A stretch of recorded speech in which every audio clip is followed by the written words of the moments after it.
Hey, hey, hey, welcome to the Focused and Fulfilled podcast, where we empower busy moms to find more focus and passion so you can create a deeper fulfillment amidst the craziness of mom life. And I'm Crystal Borgeson, and my lovely sister and business partner, Stephanie Mitchell. Today, we want to talk about 3 easy habits that will help you lose weight and have more energy. Because that's the number one problem, I think, between moms, right, Steph? Yeah, I think so. I think so many of us are like, oh my gosh, I really would love to lose a few pounds. And that affects our energy. When we aren't in our best health, we feel a lot more tired. And let's Brain face it, fog. really, like brain fog, all the health things, but that's really just part of it. Like, I think, and at least as importantly, what it does to our mental health of the constant beat up we're always feeling. So, um, Yeah. we in addition to talking about all sorts of time management tips and helping you feel like you're more kind of getting off the hamster wheel with all the crap that you do over and over and over again in your home, one of the things that's going around and around in your mind is your weight, probably. And so we just Yeah. wanted to share today 3 quick habits, because we're all about habits here at the Busy Boss Mama. 3 quick habits that we've found in our own lives to help keep our weight under control. And so we want to share those with you today. So they're really simple things. Really, everything in our life that we do every day to make ourselves feel more together, it all just comes down to our habits, just creating new things that we're doing every day to kind of replace some of our old habits and create new ones. So these are just some simple things, not join this new diet fad or this or that, just some things that you can start doing every day that will help you feel a lot better. And if you've listened to us at all before, you've heard us talk before about keystone habits, which you can learn all about in our habit transformation. But these are keystone habits too. And when you get keystone habits in place, they help you almost like magic start getting other habits in place in your life without you even really trying. Yes. And So they're those are super simple. Like, just so you, like, we're not telling you to eat just salad and lettuce and fancy, seed oils, which I'm against eating the seed oils, but like that's hard. It's hard to take stuff out. So we've right. got 3 simple steps that will help you feel better and to start the keystone habit process so that you are looking at, when you start feeling better, you start going, you know what? I don't really feel like a 5th cup of coffee today. You know Right. what? I think that is tasting a little bit sweet. I think I will have no sweet today. And so just start the little habits that, like we've talked about in the past, they compound and get bigger, They and do. then your habits get better. Same way that bad habits can snowball into more bad habits. Yeah. And so I'm going to just give you a quick testimonial for myself. I started these habits, like, I don't know, it's been several years ago. And I started them um, over the holidays because I didn't want to change. Like, I am super anti being like, oh, I'm not going to eat pie on Thanksgiving or Christmas or whatever. Like, I want to eat the Yeah. things. I But love baking, so I want to make the dang cookies. right. I just didn't want to gain weight over the holidays. Like, I wasn't trying to lose weight necessarily. I was like, you know what? The average person gains like 10 pounds between Thanksgiving and New Year's. And I was like, I just don't want to do that. And Yeah. so I started these habits over the holidays um, several years ago. And I found that I shockingly lost like 10 pounds, which is crazy because that was unheard of for me. And I didn't change what I ate. I ate what I wanted to eat, but I just got these 3 things in order. And Yep. I've stuck with it pretty much ever since. And it's a lot easier now for me when I do like find my weight creeping up. I'm like, oh, okay, I know I just need to get a little bit better on point and I'll be able to get it off and I can maintain a lot better. So Yep. let's hop And into it. after So 6 kids, and as you're getting close to perimenopause, like, it does get harder. Like it 20, does. 25-year-olds and 27-year-olds, it's easier to keep off than, now that late 30s and early 40s come up and stuff's slowing down. Yeah, which we'll talk about that in another Yeah. podcast episode about metabolic health, because that's a huge thing, Yeah. especially as our metabolism is starting to slow naturally. But Yeah. But for these tips, we want to, just I give was you just 3 quick mentioning things that that you so can, that you can easily, whether you're perimenopause, menopause, or a young, a youngin. yeah, if you're a youngin, these will help at all stages. Right. All right. So tip number 1, drink a gallon of water a day. Or at least drink water. Yeah. Or increase your water. So, but we like to try to shoot for a gallon of water a day, which sounds like a lot. And it is at the beginning, but if you And you just pee a lot. You do. you do pee a lot. I mean, I know that everybody's out there and they're like, I'll never stop peeing, but it's not as often as you would think. Right. And the more I drink, the more I want to drink. Do you feel that way? Like if I get in the habit of drinking the gallon and then I don't, I'm like, oh man, I'm so thirsty. So Yeah. And if water you can has get it loads done of, early in the day too, like if you can get it done by like 5 or 6 at night, then I find that I'm still drinking water after that. right. Right. So if you can try to like implement a habit in the morning of like drinking a big glass of water right when you wake up, it helps replenish the dehydration that you have it from last night. And so, you can stack habits, like put a cup by or a water bottle by your toothbrush and do it when you drink, or put it by your coffee pot and drink water before you have coffee, because habit pinning or habit stacking is a really good way to implement new habits. Is like just attach a new habit that you want to create to something that you regularly do every day already as routine, and then it will help you to establish that new habit pattern. So it triggers you to remember that the trigger for getting your cup of coffee is going to trigger you to also be like, oh, okay, I need to have a glass of water. And then your body does end up being thirsty at those times. But also one of the reasons this is so good with your weight loss is because a lot of times our body lets you think that you're hungry, but you're really thirsty. So if you keep yourself hydrated, then your body is going to let you know when you're actually hungry, and you'll be able to discern between I'm hungry, snackish, and actually thirsty. Right. Which is, it's really weird to think that, wait, maybe I'm not hungry, I'm thirsty. You're like, no, I can tell the difference between hunger and thirst, but really you can't, like in some ways, right? So yeah, it because actually, when I drink a lot of water, I do tend to feel the hunger less. And then I'm like, I just have snack habits. I just have times a day when I want to be in the pantry. That's what I've got. Right.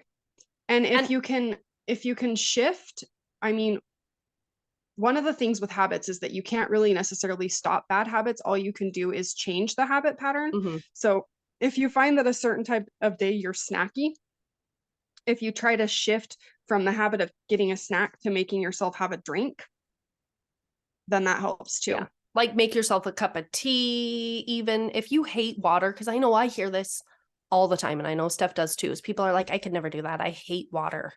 I hate drinking water. Well, okay, so drink tea without sugar in it. Right. And I put essential oils in my water, and it helps. It's better.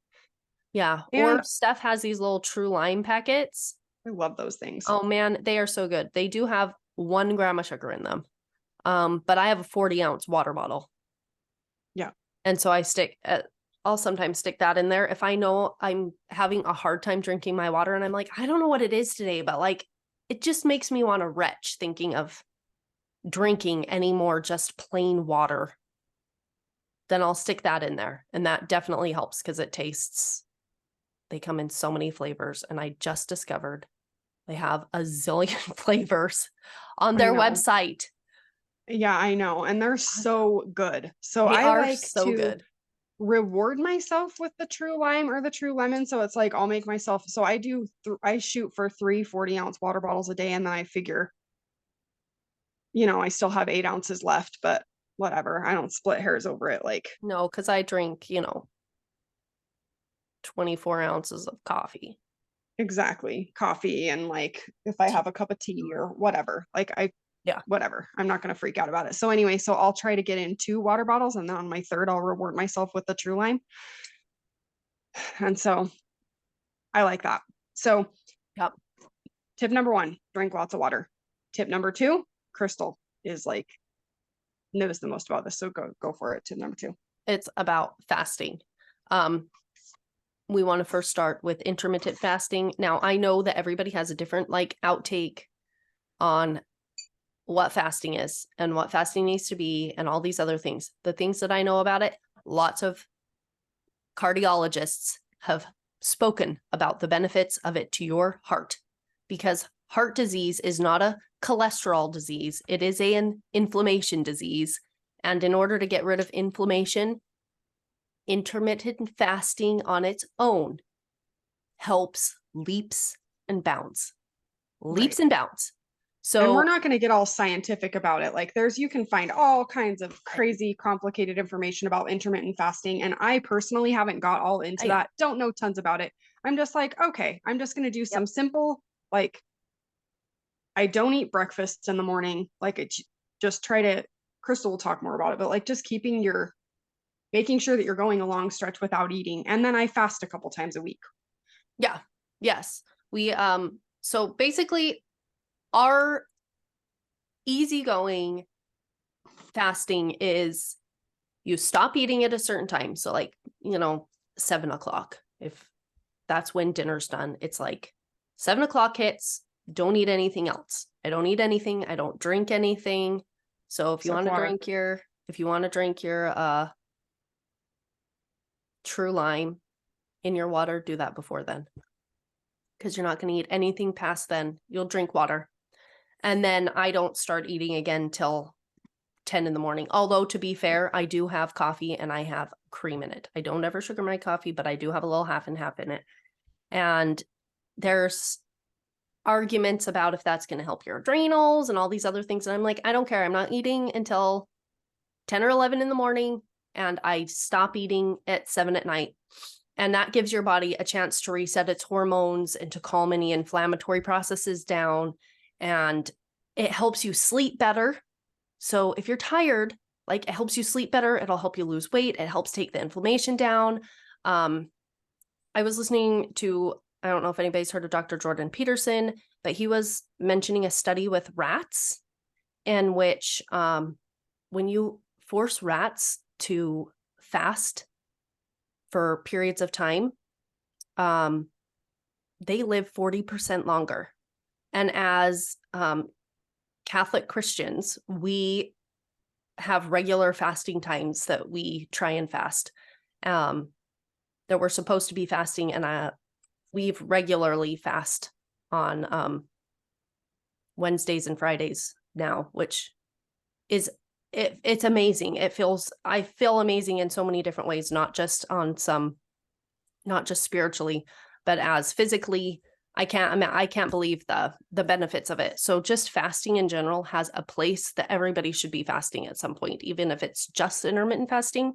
I highly encourage you to do it. And if you are a Christian, like, take on a day of fasting, even if you're just minimizing how much you're going to eat. To fasting. So like, yeah, I mean, there's a lot of spiritual benefits to it anyway. In all religions. Right. Right. And I didn't start like fasting outside of Lent really until like very recently, but yeah, it was like that's just an aside, but regardless, like you said, intermittent fasting will help all those benefits. And then if you can take other times where you actually fast for a day, like Crystal said, like there's lots of health benefits to it. And really, when you see the health benefits to it as Christians, we're like, geez, I guess like scripturally, when you see all the references to fasting, you're like, God knew. Yeah, I guess God created us to not eat every single day as much as we want and indulge as much as we possibly can. And yes, we did start the more regular fasting.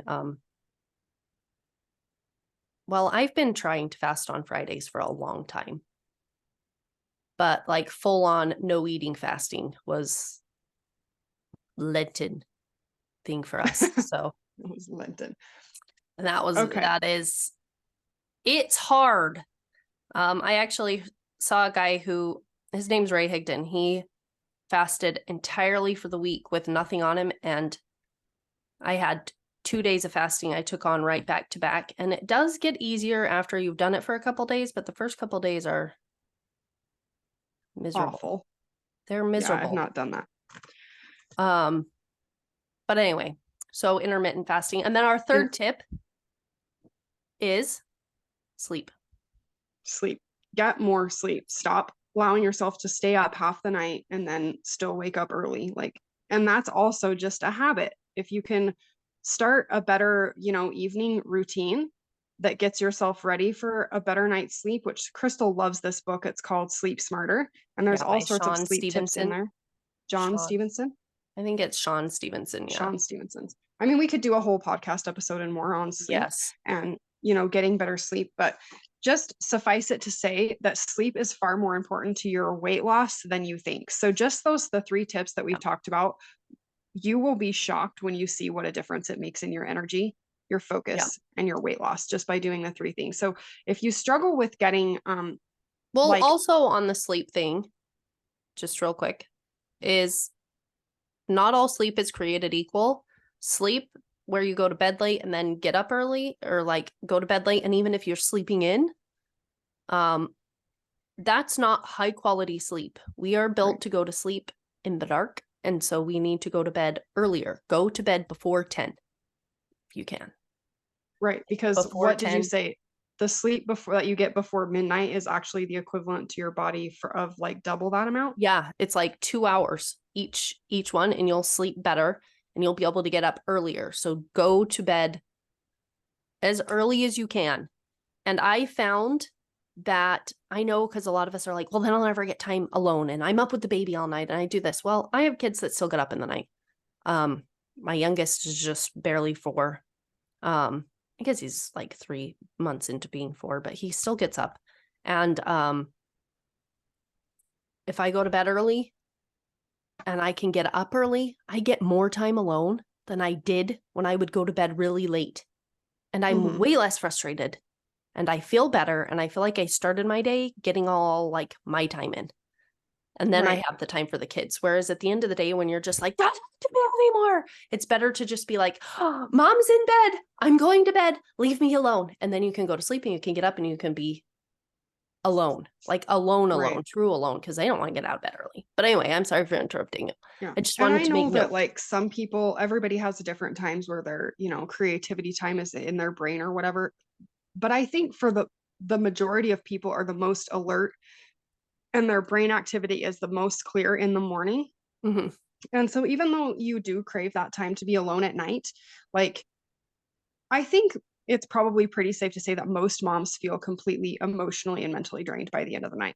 So you're not really like, you're kind of like just dead to the world by then. So it's like, you're not really getting any like good mental time at night. You're just like, like you just want to veg. I don't know about you, but I feel like at night, I just want to sit and like watch TV or whatever if I was to stay awake. Which I don't watch a lot of TV, but that's beside the point. But yeah, like, but that's I'm what not it feels like. But when I wake up early in the morning and I have that alone time, like I can be productive. I feel rejuvenated. I can like, I have like a lot of creativity in my brain, a lot of mental energy and that kind of thing. And so there's tons of benefits to going to bed early. I struggle with it because I tend to want to stay up late, but try to go to bed earlier. Try not to have a lot of screens before you go to bed. Like if you can keep screen free a couple hours before bed, I like to put some like relaxing oils in my diffuser after dinner time to like start calming the house down. And then if I can just get in the habit of going to bed, like I don't put my kids to bed early. I know some people are amazing at getting their kids to bed at like 7:30 or something. Not me. My kids go to bed at like 9:30. But if I can go to bed with them, then it's so much easier to wake up. And if you so one of the things that we've gotten in the habit of is weighing every day, which I don't want to make this podcast super long, but like the nights that I don't get enough sleep, it's sure I will wake up with a weight gain. So you think it doesn't matter, and it does. It does matter. So, get enough sleep. Try to get just a little bit more sleep than you do now, and just add and add. Don't let it overwhelm you. One of the worst things that you can do is be like, oh, I have to do all these things and I suck. And then allow it to just go into this like self-destructive Yeah. thought pattern. Yeah. One thing we were talking about yesterday is like when you start to get in that self-destructive thought pattern, you're like, oh, I don't know why I'm just never working and whatnot. Well, yeah, it's never going to work if you quit though. Exactly. If you quit, never it's gonna for work if sure you never quit. going to work. Like I've tried, like the getting up early thing took me over a decade to even be able in a place where, and I still don't even get up every morning like I'd like to early. I want to be an early morning riser. But like if I'd given up, I would have never had the mornings where I've been able to be up at 3:30 or 4 in the morning. Right. And it took a long time to get there, to even be somebody who cared enough to get about myself enough to get out of bed in the morning. But I got there. So Right. you need After to not giving up.